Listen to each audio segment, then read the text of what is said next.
Ladies and gentlemen, you welcome to this edition of the 6 p.m. primetime news hour on Equinoxe television, live from our headquarters in Cameroon's economic capital, Douala. I am Bable Jonathan. In our top stories in this edition of the news, sons and daughters of the Fako division in the crisis-stricken southwest region of the Republic of Cameroon stand up to say enough is enough. No more killings, no more destruction of properties, no more atrocities in their land and the rest of Anglophone Cameroon. Meeting in Boye, mapping out strategies on how to use their cultural values to restore peace and order in that part of the southwest region and the rest of Anglophone Cameroon. And the Cameroon Navy stepping up security along the Gulf of Guinea to step down attacks by pirates and other criminals on the high seas. We'll be getting details in this edition of the 6 p.m. newscast on Equinoxe television. And in news out of the Republic of Cameroon, the president of the Central African Republic, Professor Archange Touadera, takes the commitments to step up the fight against insecurity and impunity in his country by reinforcing the judicial system. He was sworn in today.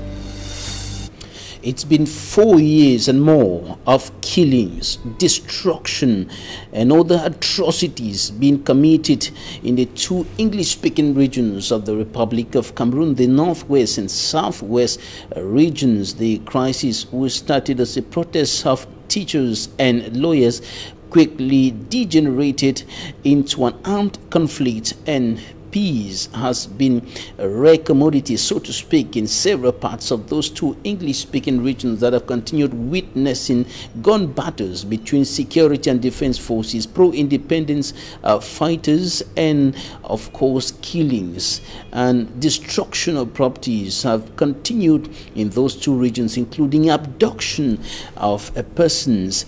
And now some indigenes of the southwest region, notably sons and daughters of the Fako division, have stood up to say enough is enough. No more killings, no more atrocities in their land. And they were meeting in Boya, discussing strategies on how to use their cultural values to restore peace. Derijato reports on Boya. They say they are tired of seeing their own dying every day. We don't want to hear people dying, whether you are coming from. It's not good. It's not good. So we, in our own way, we are trying as much as possible to participate so that our brothers and sisters should not be killed by whosoever.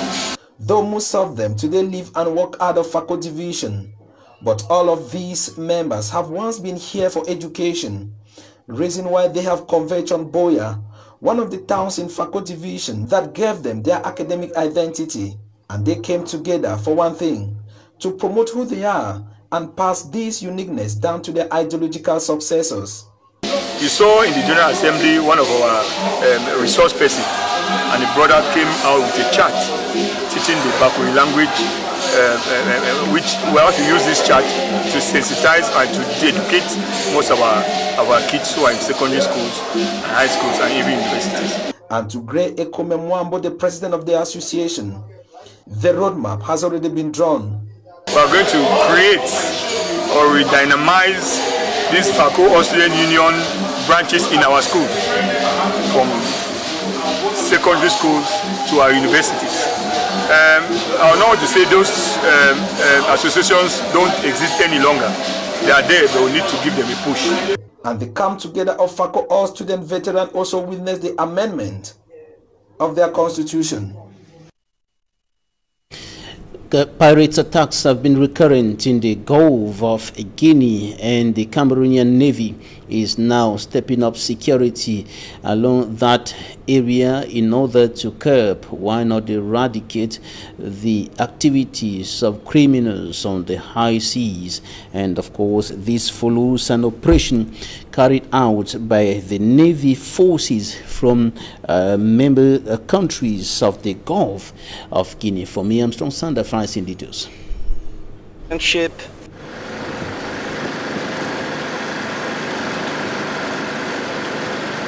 Specialized forces in full action in the course of an exercise to protect the Gulf of Guinea. Combat ready and set for the war front.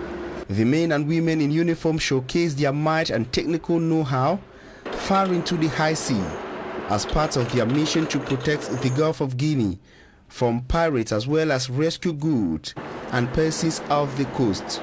We have noticed that despite of the fact that there is a pandemic, the pirates are not sleeping. They are always continuing disturbing. It is the reason why we have made an effort this year by video conferences, by different webinars to plan the edition of 2020. And the edition of 2021 is a reality today. A success story coming after the failure to organize the 2020 edition. This exercise has become a tradition for the Gulf of Guinea countries, and to enroll this exercise in 2020, unfortunately, because of the pandemic, COVID-19, we couldn't enroll this exercise in 2020.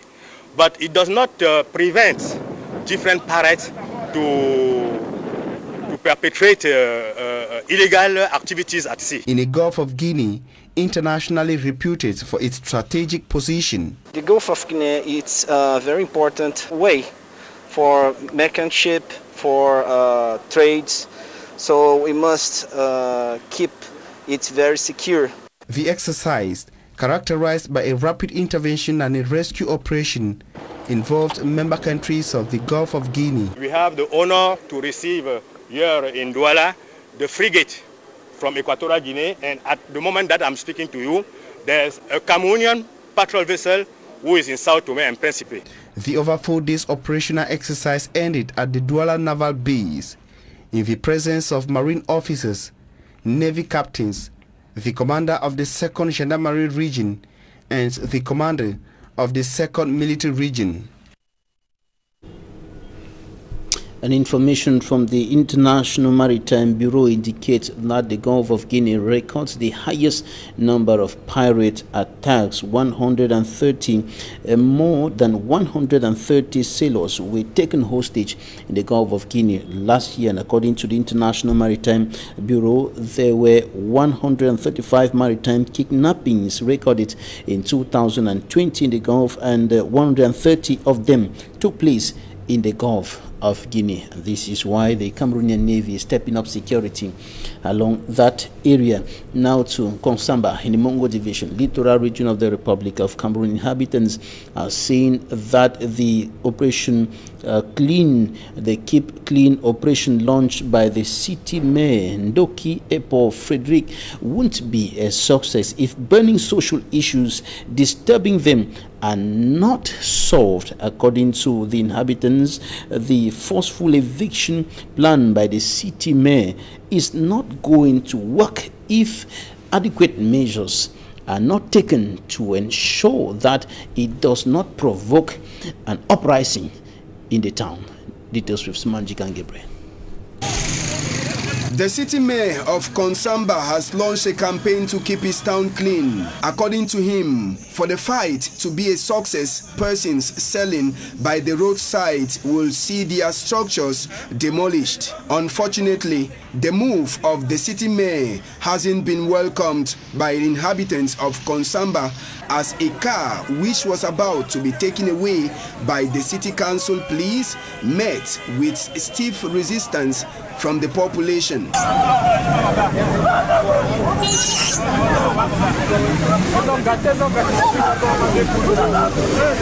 Many traders have also lost their commercial bikes as they were seized by city council officials because their bikes were wrongfully stationed along the road. We are in a central town by the roadside, and the best way to monitor our bikes was to park them close to us. We were not even warned not to park them, and we are asked to pay 14,000 francs CFA to get it. Even though the Keep Konsamba Clean campaign launched days back is not welcomed by the inhabitants, authorities of Konsamba say they will not give up, but are calling on the population to collaborate for a success of the campaign. We now take you to the Southwest Regional Chieftain once more.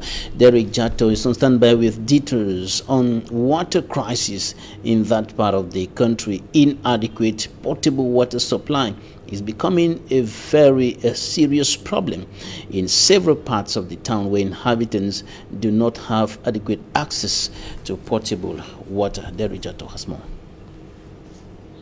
The palace of Great Support Village in Buea subdivision is thirsty. The palace is suffering. Then, of course, what do you say about the people who are out of the palace? They are suffering even more. And Chief Etina Monono took us round to see how dry his palace is.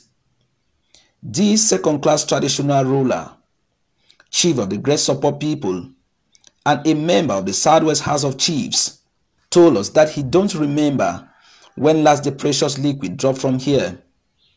In the house, there's no water. You saw buckets all over. Great Support, Buea Town, Moliko, everywhere. There's no water for people to fetch for drinking water. Most people have to go to streams, which is unhealthy. But every day his subject comes to him to explain why it is that difficult for a village of plus 24,000 people on the foot of this water plenty Mount Cameroon still see water as a luxury in this age. I give a little help, but how much help can I give? Now it's even worse because we have IDPs who are packed in Buea, making the place very, very congested.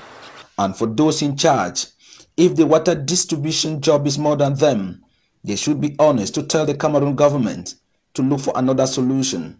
The way with this company now they work, if they don't see enough work, make them give up, make government take another company for can help with the poor, the people of Fakum and the whole of Southwest region.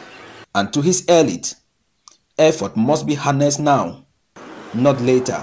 I am calling on all the elites of Fakum, all the elites of the Southwest to come on board. We have our able parliamentarian, the young Malumba Esembe, Senator Mbelamoki. They should liaise with all the chiefs. Madame Lifaka, who is our vice president of the National Assembly from this area. All of us should put our voice to say that water is life, and in Buea there is no water. And as a member of the Southwest House of Chiefs, water should be top on the agenda when the regional council swing into action. Me, as a member of the House of Chiefs, we are going to push this sort of problem because that is why we are there to bring administration nearer the people and make sure that the people feel fine. Great Support Village, as the name goes, is the biggest village in Buea subdivision in terms of population and the largest in terms of surface area. Coming up, Immaculate Fogwe looks at how students can avoid ease in their quest for success, and she highlights the role or the assignments of parents, teachers, and the students themselves in the quest for success void of ears. Recently, some of the students of Kaufman High School, just here in Cameroon's economic capital, Douala, were edified on how they can acquire good success that is void of ears. Details in this report. Pregnancy, drug abuse, obscene videos and violence are now very rampant in school milieus in Cameroon. The situation has even become worse with the advent of social media. All these phenomena have caused mental, emotional and physical damage in the society. I feel so bad when parents offer Android phones to teenagers. I am a mother of 4, and until my child is in opposite, I cannot offer him or her a phone. In case they have online assignments that teachers forwarded to me, I can better control my children this way. Today, many parents are so negligent about their children, reason why a lot of them go astray. Parents need to sit up. In order to address these challenges, school authorities of Government School Jos in Douala organized an educative talk. Entrepreneurs, ex-students and students of the institution were brought together for them to share their experiences. The session had as theme discipline and respect for key values of professional success. I made the children understand that at the age of 10, I was already determined that I will change the world. All they need to do is identify their potentials because it will help them obtain better opportunities. I told the children that there are no shortcuts to success. They have to be determined. The journey is rough, but I encourage them never to give up.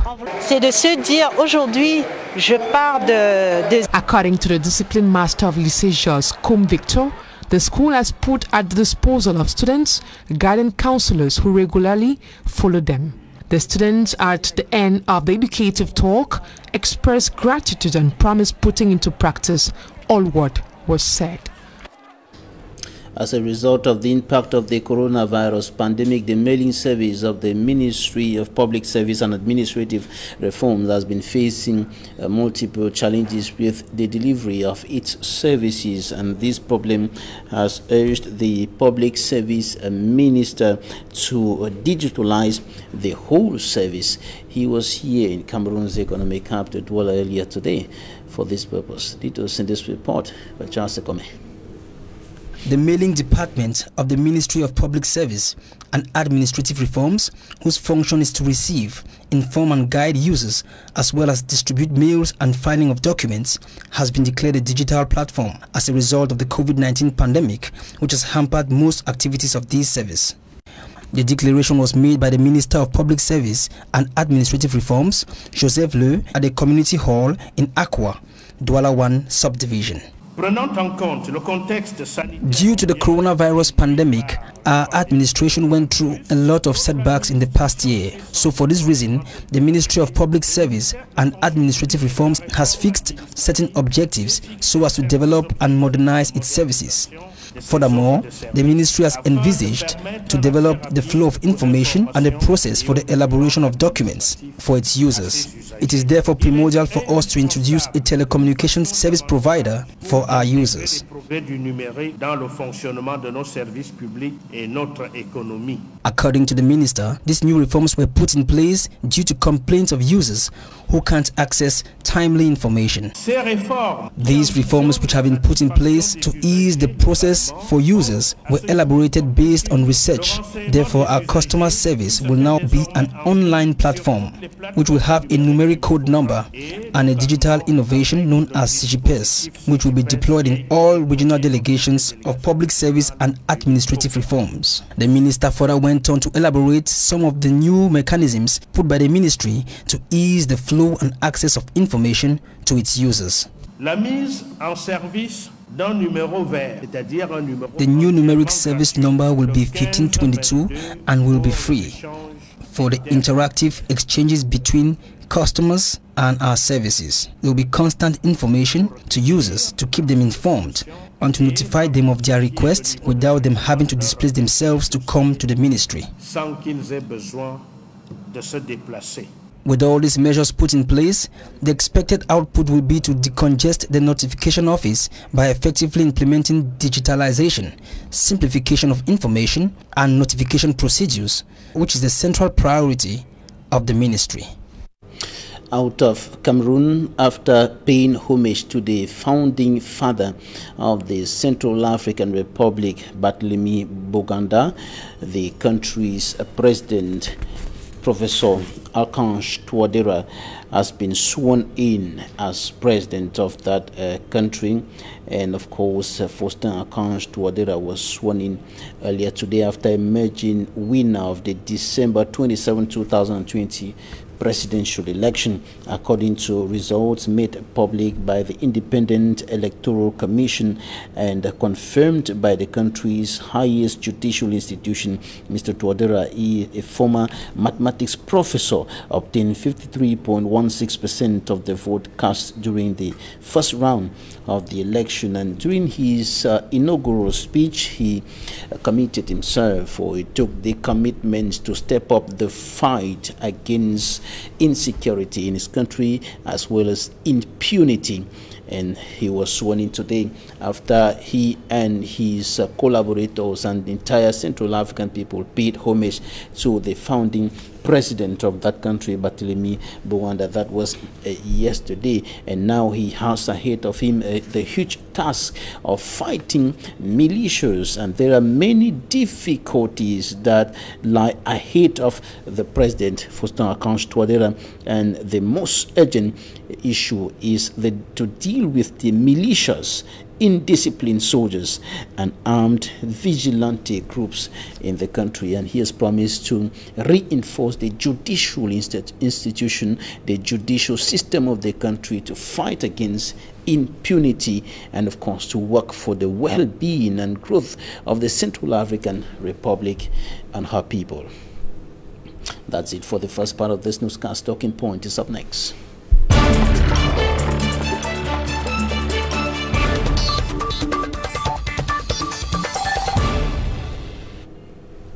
Another scandal is recorded in a Cameroonian couple in the United States of America.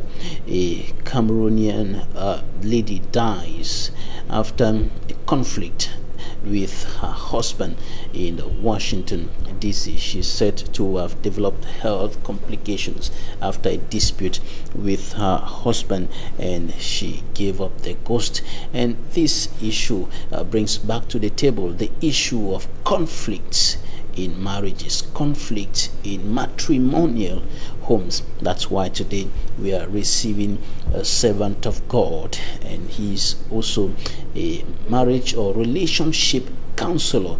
He is the author of the book titled Avoiding Divorce and Enhancing Marital Bliss Through Effective Conflict Management in Matrimonial or in Marital Relationships. Reverend Tato Kenneth, thank you for joining me today. My utmost pleasure, Mr. Babila. I'm happy to be with you on board today.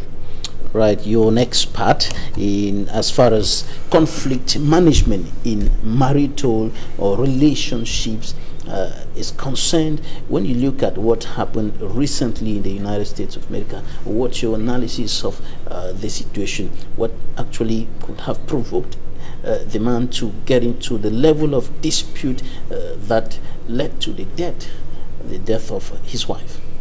Actually, it's actually so heart-wrenching to come to terms with the fact that another couple has gone into conflict that has led to loss of life after the scenario of Crise and Anitakam in 2020 June. So it's so heart-wrenching to know that people have not been able to control themselves to the point that when there is conflict, it leads to this. I think at the center of conflict that escalates and alarms to the level where life is lost is a lack of self-control. Yeah, because conflict is an integral part of human relationships. When two persons or more are functioning together as social beings, the tendency is that there's going to be conflict. But then, when conflicts arise and people cannot manage themselves in order to manage the conflict, it is going to escalate, and the tendency will be this sad situation, which life is lost, which we are very sad about it, and we pray that we who are left behind, we take this as a very, very big lesson. All right, just going back to the roots, what are the causes of conflicts in matrimonial relations or marital relations? Yeah, I think basically, as I've said, basically conflict is supposed to be an integral part of social relationships. The reason is that two people come together from different backgrounds, different upbringings, different physiological build-up, because a man is essentially different from the woman in various ways, and they have different temperaments, they have differences in looking at things, they have had different experiences in life. So most often they will not be able to see things from the same angle. There will be times where one will be seeing blue, the other will be seeing red, another color. Yeah, but this is not actually a problem in itself. Conflict, the presence of conflict, is not a key issue when it comes to marital and social relationships in general. The major issue is the management of conflict. Yeah, it is possible to mitigate, to reduce the level of conflict that can, be present in a relationship But to say we will eradicate it 100% is not possible. Now, the conflicts are always there, as you indicated. The conflicts will always be there. They'll always be there. Because people will always be thinking in one way or the other at a given time over a certain issue, and that will sometimes generate some actions that may lead to irreversible consequences, like what we are seeing today, what happened to this couple in the United States of America. But there is an issue about provoking the conflict. There's an issue about how the conflict gets to manifest itself, and sometimes there are issues of communication. Exactly. Communication is a is a central concept when it comes to conflict management, both prevention and conflict, curative measures. Communication, because most often you must understand that you can't read the mind of someone successfully all the time. There are times you can predict and think that this person, but when you go into, when somebody expresses himself wrongly, there is tendency that conflict will arise, because if you think this cup should be here and I think it should be the other way, the way I express it to you, the way I communicate my viewpoint to you, will determine whether conflict is going to surge or not. And the way you react to me, and that is why when I'm talking about conflict, I always say reaction in social relationships matters more than the action. So if I communicate wrongly and you in turn communicate in the right way, we'll be able to sort things out. But if I communicate and your own reaction also is that violent, the tendency is that we will not be able to find common ground to bring down the conflict. So as you say, communication is actually a central point.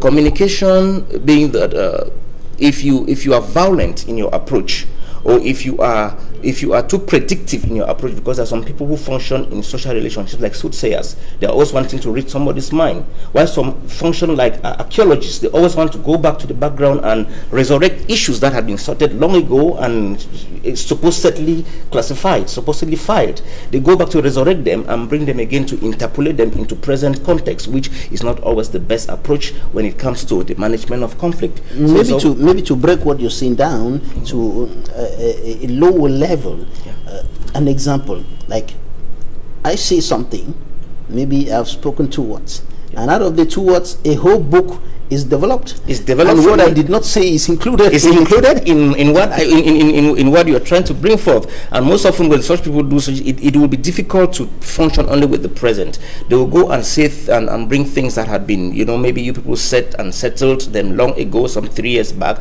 that you remember on the 3rd of June 2017 you said this. They bring it into the present context, and at times as you behave now, I'm sure in the next 3 years you still do the same thing, and at the end of it all, you see the thing becomes more rumbled up than it's normally supposed to be.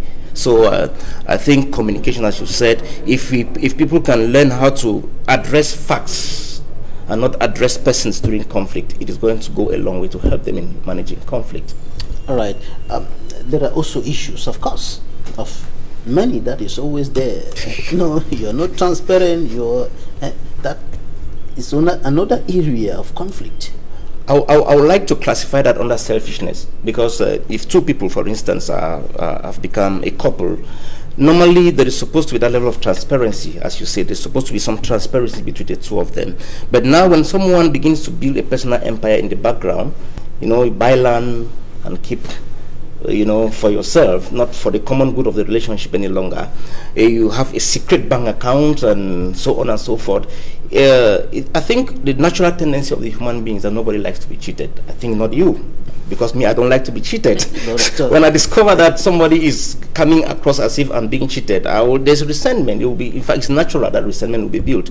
So when people begin to manifest selfishness in relationships, the tendency will be that the other person will want to revenge. The person will come across with that kind of anger to face the situation. So management of finances will be a cause of conflict when there is exaggeration, there is extravagance. You spend too much, or you are not transparent, you are dishonest with finances. It is going to cause conflict, because no one in the relationship will want to be taken advantage of.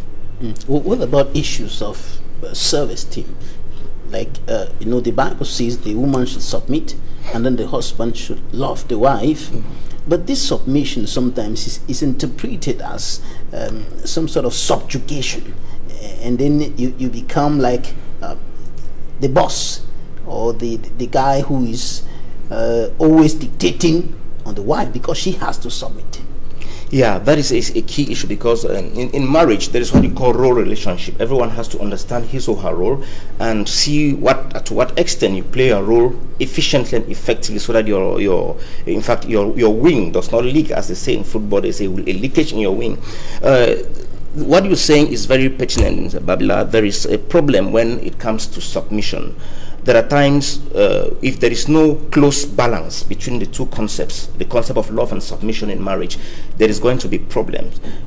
Some men think the submission of their wives is a weakness for them to exploit, which is very wrong.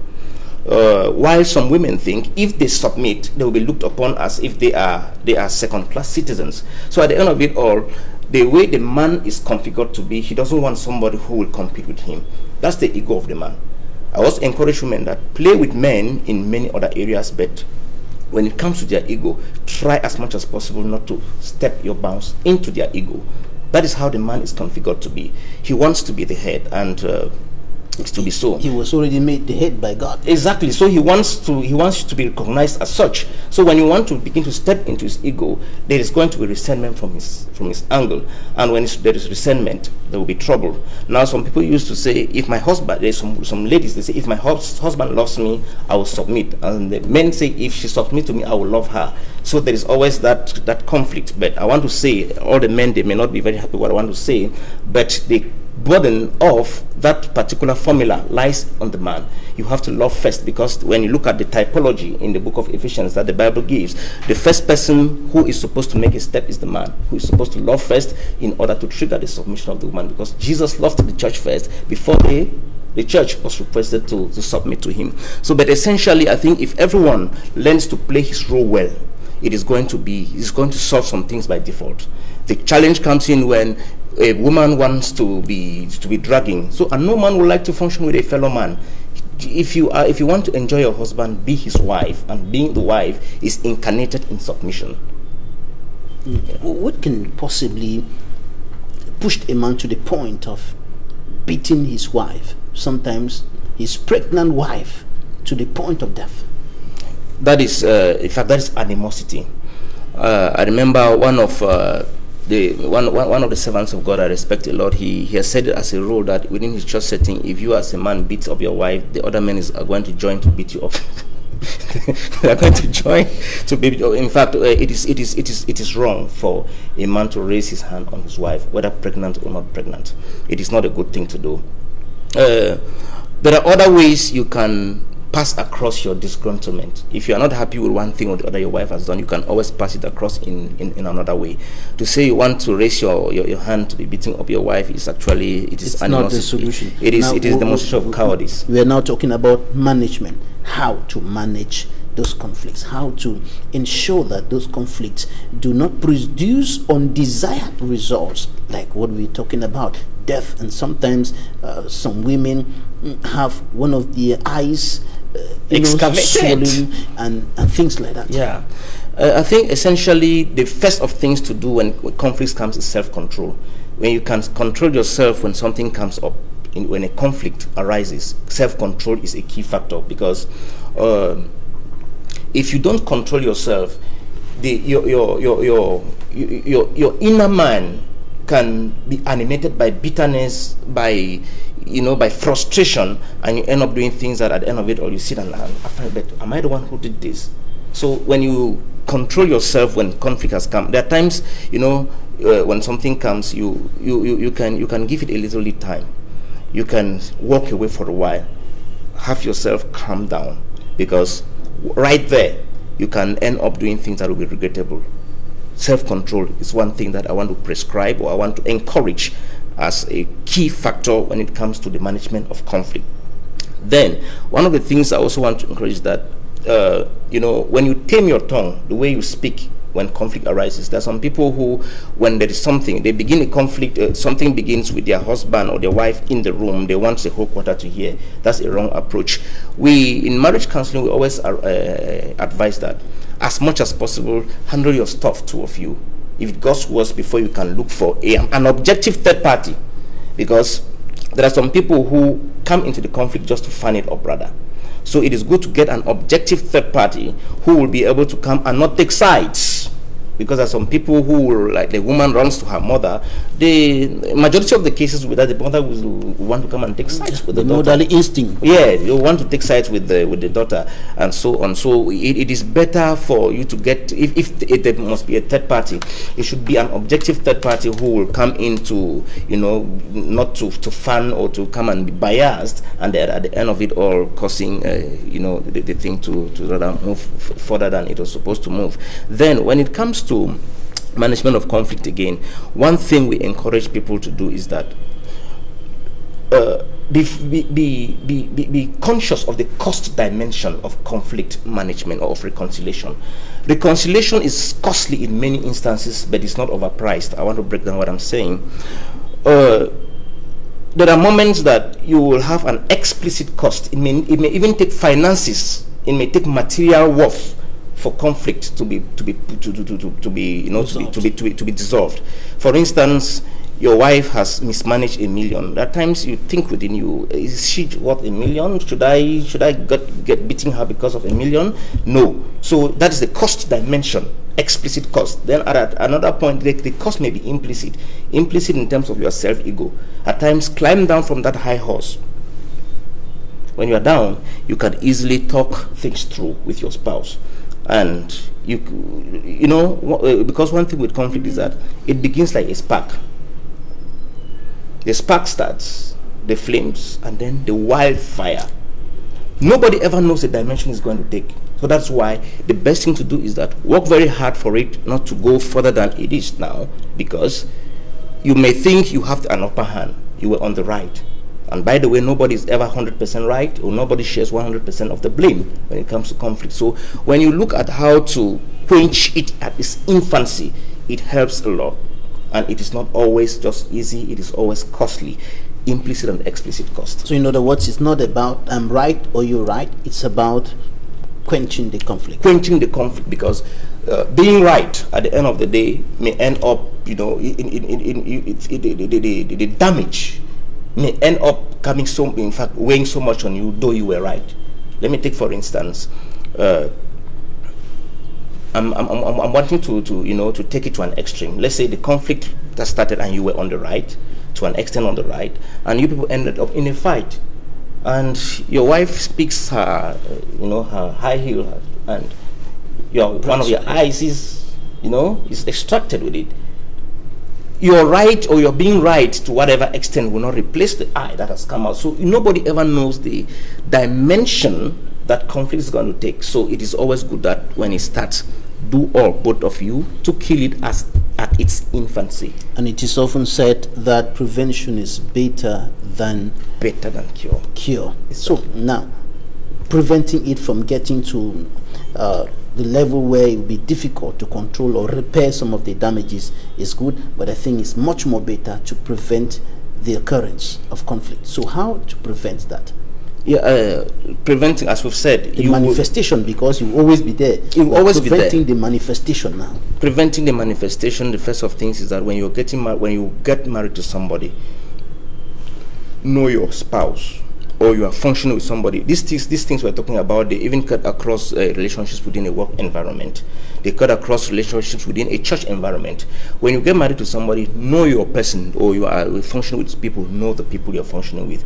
There are some people that you can do some things to them and go scot-free. There's some in fact, you don't joke in their territory. The least thing you do, they think you must be punished for what you did.